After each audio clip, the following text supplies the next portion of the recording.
پختون کے سر کا سودا کیا تھا یا آج کیا ہے.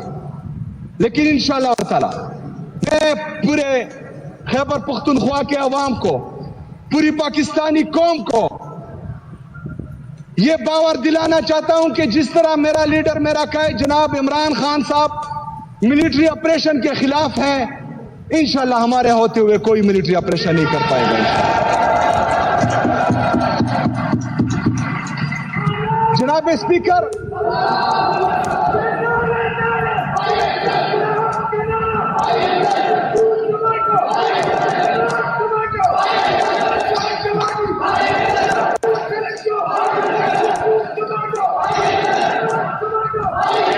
جناب اسپیکر، ملٹری آپریشنز کبھی بھی ایک مسئلے کا حل نہیں ہے. دنیا ڈائیلاگز کی طرف جا رہی ہے.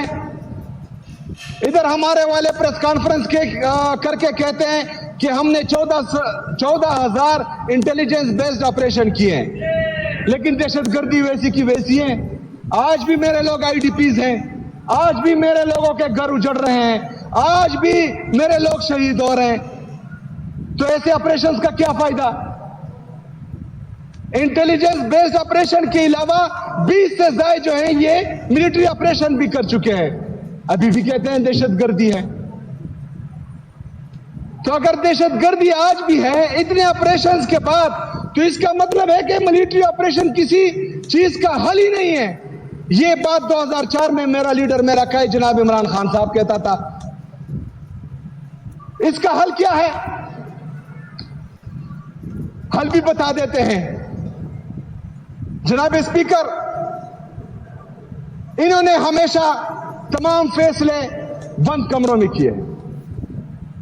انہوں نے ہمیشہ فیصلے اپنی ذات کے لیے کیے ہیں. انہوں نے ہمیشہ فیصلے اپنے لیے اور اپنے بچوں کے لیے کیے ہیں. یہ اس مسئلے کا حل نہیں ہے. حل یہ ہے کہ آپ نے جہاں پر دہشت گردی ہے، یعنی خیبر پختونخوا کی گورنمنٹ جہاں پر آپ کہہ رہے ہیں دہشت گردی ہے، وہاں کے لوکل ریپرزنٹیٹیوز، ہمارے پارلیمنٹیرین، وہاں لوکل عوام، وہاں کے مائدین، وہاں کے مشران، ان کو آپ نے اعتماد میں لینا ہوگا. ان سے آپ نے پوچھنا ہوگا کہ اس کو کس طرح ختم کیا جائے، تب اس کا حل نکلے گا. اس کے ساتھ ساتھ آپ نے افغان پالیسی پر نظر ثانی کرنی ہوگی. میرا لیڈر، میرا قائد جناب عمران خان صاحب جب وزیر اعظم تھا پاکستان کا، تب افغانستان میں اشرف غنی کی حکومت تھی، جس سے پاکستان کے اتنے اچھے خاصے تعلقات نہیں تھے. لیکن اس کے باوجود بھی میرا لیڈر، میرا قائد جناب عمران خان صاحب وہاں گیا، وہاں اس نے بات کی. اسٹیٹ، ایک ریاست کے لیے ایک بندے کا دل اور نیت صاف ہونی چاہیے، عوام کا سوچنا چاہیے، مثالی بننا چاہیے، اعتماد اس کا بحال ہونا چاہیے. تو جس کی آپ کے ساتھ نہیں لگے گی وہ بھی آپ کی بات سنے گا. یہاں جن کی لگتی ہے وہی خفا ہو رہے ہیں. جناب اسپیکر، ان 3 سالوں میں افغانستان کے ساتھ ہماری کوئی ٹینشن نہیں رہی. ابھی مسئلہ یہ ہے کہ جو ہمارے افغان بہن بھائی یہاں آپ کے ساتھ 40 45 50 سال سے رہ رہے تھے، ان کو آپ دھکے مار کر نکال رہے ہیں. یہ کہاں کی انسانیت ہے؟ یہ کہاں کی مسلمانیت ہے؟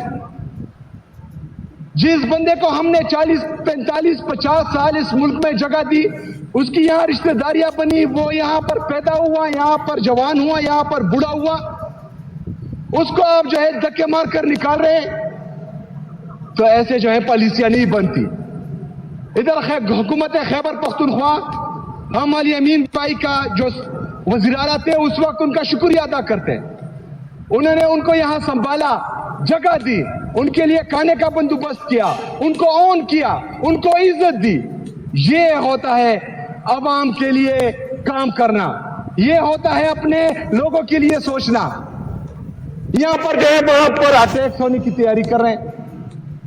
جناب اسپیکر، میں مرکزی حکومت کو اور ہماری جو ملٹری اسٹیبلشمنٹ ہے ان سے یہ ریکویسٹ کرتا ہوں کہ برائے مہربانی آپ افغانستان کی پالیسی پر نظر ثانی کریں، وہاں کے لیے جو بھی پالیسی بنائے، حکومت خیبر پختونخوا کو، یہاں کی عوام کو، یہاں کے لوکل ریپرزنٹیٹیوز کو، یہاں کے قبائلی مشران کو آپ اعتماد میں لیں، انشاءاللہ تعالیٰ اس سے مثبت۔ تو ناظرین اکرام، نئے وزیر اعلیٰ نے منتخب ہوتے ہی دھوم مچا کر رکھ دی۔ ناظرین اکرام، سب سے پہلے جو انہوں نے جملہ دہرایا، انہوں نے کہا کہ میں اس بار کسی جنگ میں نہیں بلکہ عشق عمران میں مارا جاؤں گا۔ ناظرین اکرام، یہ بہت بڑا جملہ جو ہے وہ ان کی جانب سے کہا گیا ہے۔ انہوں نے یہ ثابت کر دیا کہ وہ عمران خان کی رہائی کے لیے کچھ بھی کر سکتے ہیں۔ ناظرین اکرام، انہوں نے مزید کہا کہ میں اپنے قائد کے حکم پر جو ہے وزارت اعلیٰ کی منصب سنبھالنے کے لیے آیا ہوں، اور جس دن میرے قائد نے حکم دیا کہ وزارت اعلیٰ چھوڑ دو، میں اسی وقت کرسی کو لات مار کر پرے پھینک دوں گا۔ ناظرین اکرام، بہت بڑے الفاظ جو ہے وہ سامنے آئے ہیں نئے وزیر اعلیٰ کے پی کی جانب سے۔ اس کے ساتھ ساتھ نئے وزیر اعلیٰ نے مزید کہا کہ وہ اپنے صوبے میں کسی قسم کی آپریشن کی اجازت نہیں دیں گے۔ انہوں نے مزید کہا کہ کوئی بھی معاملہ جو ہے وہ جنگ سے حل نہیں ہوتا، ملٹری آپریشن سے حل نہیں ہوتا، بلکہ اس کے لیے آپ کو امن کے ٹیبل کے اوپر آنا پڑتا ہے۔ تو انہوں نے ناظرین اکرام وفاق کو دھمکا دیا سر عام۔ انہوں نے کہا کہ میرے ہوتے ہوئے کوئی میرے صوبے میں ملٹری آپریشن نہیں کر سکتا۔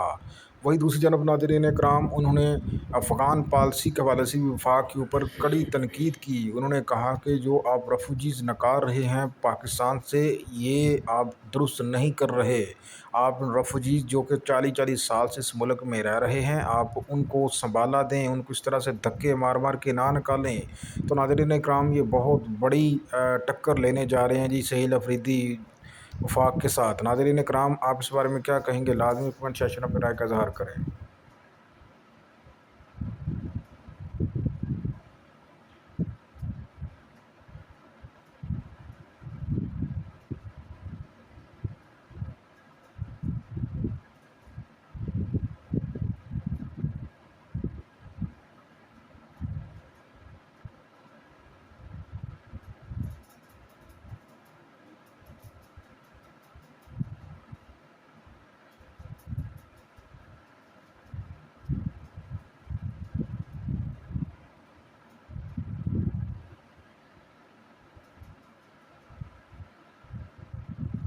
خبردار، کسی بھی افغانی کو کسی نے اگر کسی قسم کی کوئی پناہ دی، یا پھر ان کو کسی قسم کی کوئی رینٹ پہ پراپرٹی دی، کوئی دکان دی، کوئی گھر دیا، کوئی محلے میں رہنے کے لیے جگہ دی، تو اس کا ذمہ دار اس پراپرٹی کا آنر ہوگا۔ ناظرین اکرام، پنجاب حکومت اور مرکزی حکومت نے بہت سخت فیصلہ کر لیا ہے۔ افغانستان کے جو پناہ گزین پاکستان میں ہیں، ان کو ان کے وطن واپس بھجوانے کے لیے بہت ہی اب تک کا سخت ترین کریک ڈاؤن کرنے کا اعلان کر دیا گیا ہے۔